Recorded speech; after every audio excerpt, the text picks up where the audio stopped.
Como les estamos contando, esta mañana se produce el relevo en los ministerios de Turismo y Sanidad. Es la quinta remodelación del gobierno en esta legislatura. Vamos a analizar todas las claves con Antonio Adelfo Núñez, que es profesor del Departamento de Derecho Constitucional, Ciencia Política y Filosofía del Derecho de la Universidad de La Laguna. ¿Qué tal? Muy buenos días. Hola, buenos días. Bueno, ¿esta remodelación se puede considerar una crisis o mini crisis de gobierno?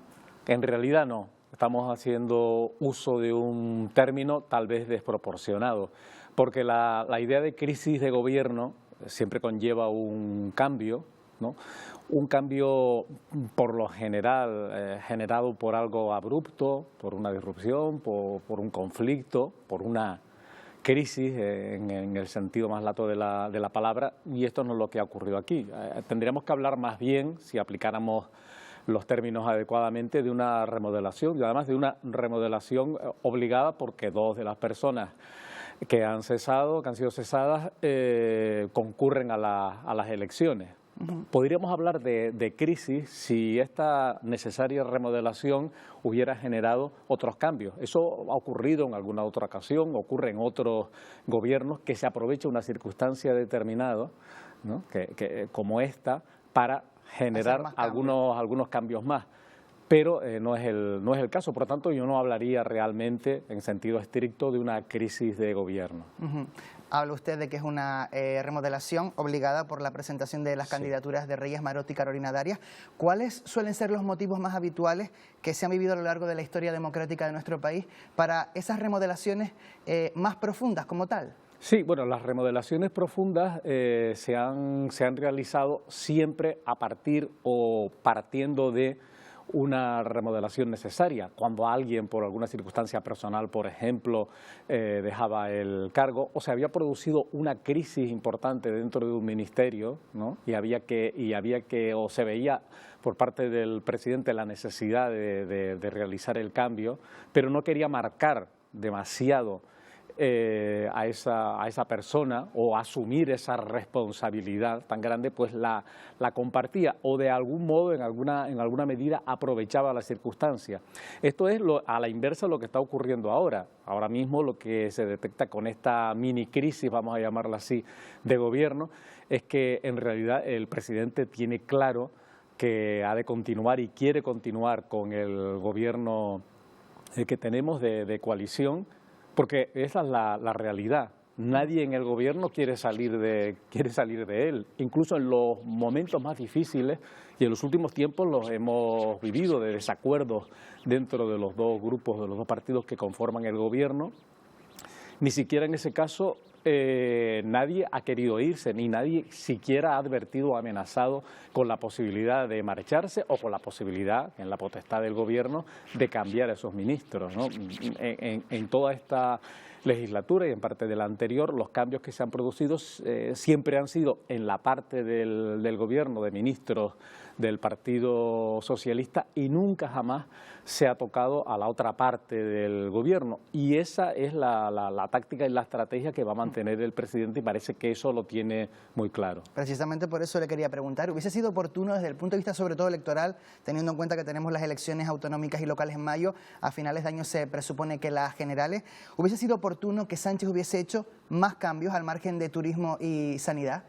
Claro, todo se mide, efectivamente, como usted dice, en términos electorales, ¿no? Y probablemente, con independencia de que las encuestas del CIS estén más cocinadas o menos, parece que hay una realidad, y es que el Partido Socialista se mantiene a efectos o en términos electorales, y que su electorado le sigue otorgando la confianza, pese a, en los últimos tiempos, a tener una serie de acontecimientos que le afectan, el caso mediador, por ejemplo, la destitución de la directora de la Guardia Civil, y sin embargo eso parece que no afecta mucho a su techo electoral.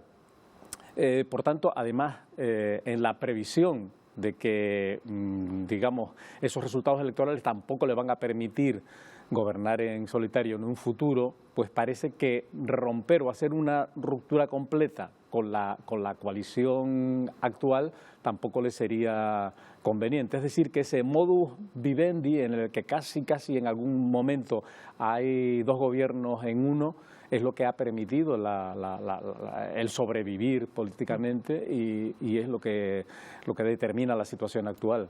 ¿Por qué se está hablando de que los nuevos ministros tienen un perfil bajo? Bueno, lo de los perfiles siempre es relativo, ¿no? Yo, desde luego, en política los perfiles previos sirven de poco, ¿no? Solo la actuación es lo que permite valorar a las personas. Yo creo que en ese sentido hay que ser justos.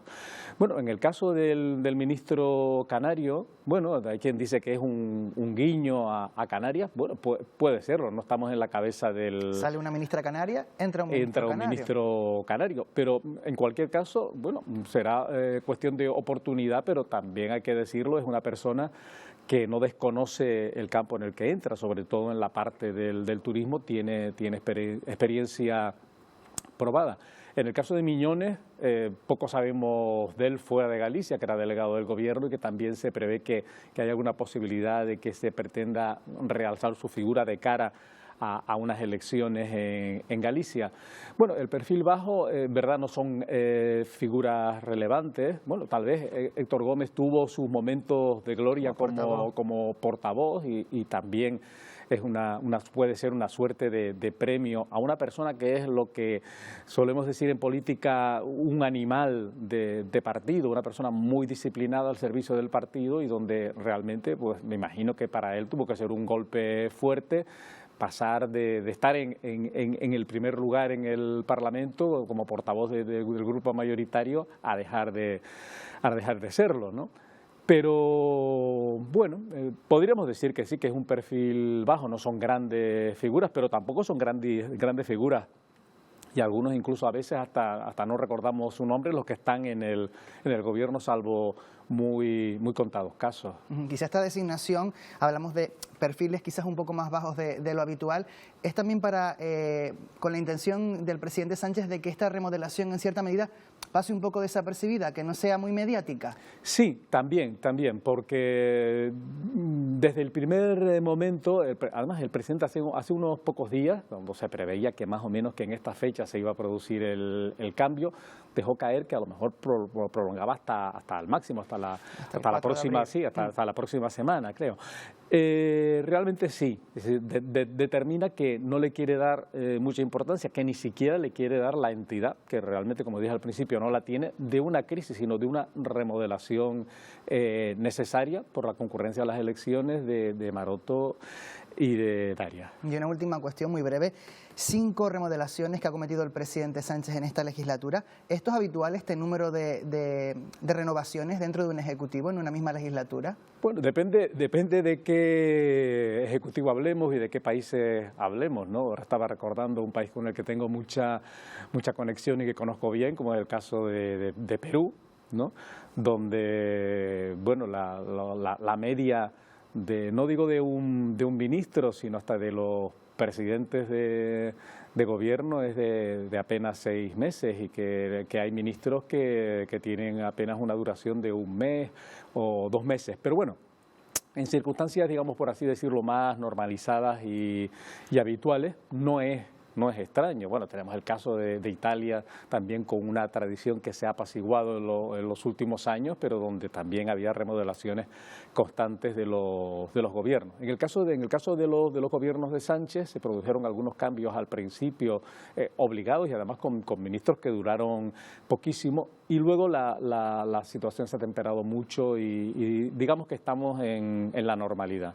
Pues Antonio Adelfo Núñez, profesor de la Universidad de La Laguna, muchísimas gracias por habernos acompañado esta mañana aquí en Buenos Días Canarias. Encantado, muchas gracias a ustedes.